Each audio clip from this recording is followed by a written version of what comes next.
So going back to the rate of chemical reactions, we said reactant particles must collide. Without collision, there is no reaction. If the collision has enough energy, there is going to be some bond breakage and some bond formation. That's how you may make a product. There is one more condition. So two conditions already. There must be collision, number one. So if we want to increase the rate, we have to do something to increase the collision. Number two, the collision must produce enough energy equal to activation energy, otherwise the collision is not going to be productive. Number three we haven't talked about. We are going to talk about number three requirement for a collision to be productive. What is number three requirement for a collision to result to the formation of products? Take a look at this reaction. We are trying to react nitrogen monoxide with ozone, O3. This is ozone on the left, nitrogen monoxide on the right. And we are trying to get oxygen and convert NO to NO2. So we are adding an oxygen to NO, making NO2. We are trying to remove an oxygen from ozone, from O3, to make O2. So we say for this reaction to happen, we said already there must be collision. If there is no collision, reaction is not going to be productive. Number two requirement, the collision must produce enough energy equal to activation energy for reaction to be productive. The third requirement that we haven't talked about is proper location of collision. There are many collisions, but certain collisions which happen at certain point are productive. In other words, do you see in this collision, nitrogen and oxygen are colliding head on. There is a chance for them to make a bond, this bond, and oxygen then it would break a bond here. That's proper orientation of collision. So you must have the right orientation. What is wrong orientation? Can I say if these molecules collide together and they have enough energy equal to activation energy, it's not going to give us the product that we need. See? Nitrogen is too far away from oxygen to make a bond with oxygen. So these collisions are not productive. Well, they don't produce the product that we want anyway. So now we have three conditions for a productive collisions, for a reaction rate. If you want to increase the rate, you must do something to increase the collision. That's number one. If you want to increase the rate, you must do something that when molecules collide, they produce enough energy. Number three, you want to worry about the direction of collision, location of collision. Can we change that? No. That's random. It depends on the geometry of molecules. But it's affecting amount of the product that we make. That means part of the collisions are not productive, even if there is enough energy from collision.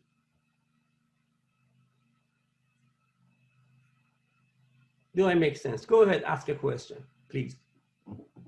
It's critical to understand this. Ask a question, please. Did you ever find ON naturally occurring as that is shown on the bottom? or is it usually shown as NO because of the way they form? If we show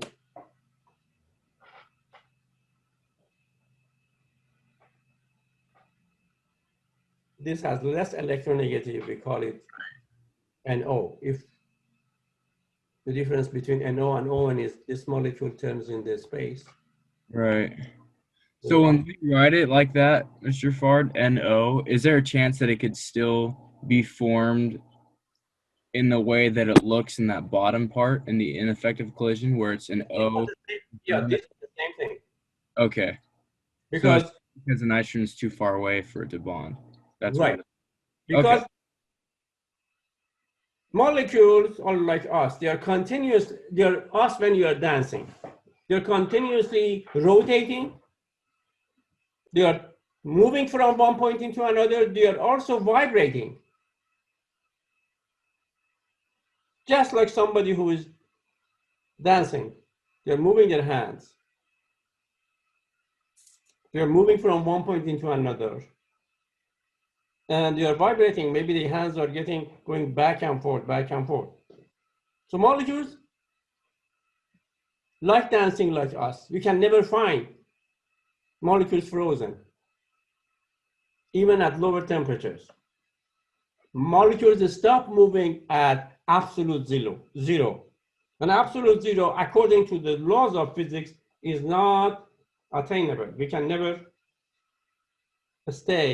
we can never reduce the temperature to absolute zero based on the laws of thermodynamics. Or one of you may become a scientist and break that rule. We have not been able to reduce the temperature to absolute zero so far.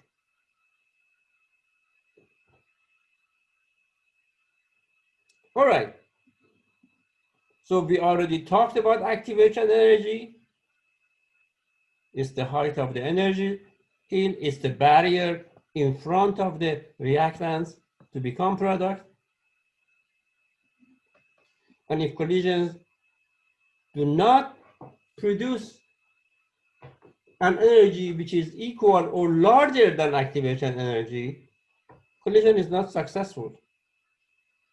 Molecules fall apart without making a bond. The same way that many of you go to dates and it never results to a marriage.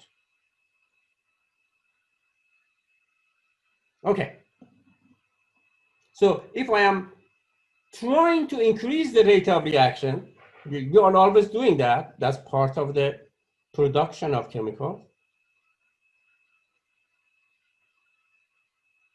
Can I say what is going to increase the speed of reaction? Number one, we said more collision. Can I say if I increase the concentration, there is more collision? Another word, think of a small room and you have 5 kids playing there. Sometimes they are running and they can have an accident. And they can have collision. What if you have 50 kids in the same small room running and playing? You have more chance of collision and accident, right? So one method of increasing collision is increasing concentration. Does it make sense? Crowding is going to produce more collision, more chance of reaction. What if I increase the temperature? Can I say molecules are moving faster when the temperature is higher? Their kinetic energy depends on temperature. The same way that when you are running, if you have more energy, you can run faster. If you are tired, you don't have energy, you cannot run. So 2 factors. Increase the concentration, number 1.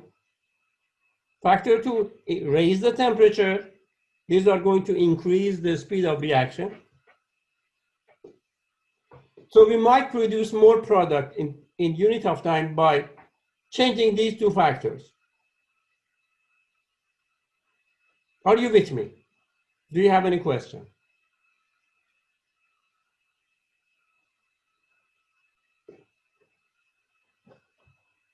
So if I summarize, if I add more reactant, I'm increasing more collision, the rate goes up. That's what we can do for increase of rate. If I increase the temperature, molecules are moving faster, there is more chance of collision, and there is more collisions with enough energy. That means energy of collisions goes up. It may be equal to energy of activation, which can result to formation of product. The third factor, which we haven't talked about, is this. If you find a catalyst for a chemical reaction, what do catalysts do? They lower the activation energy. Reaction becomes faster.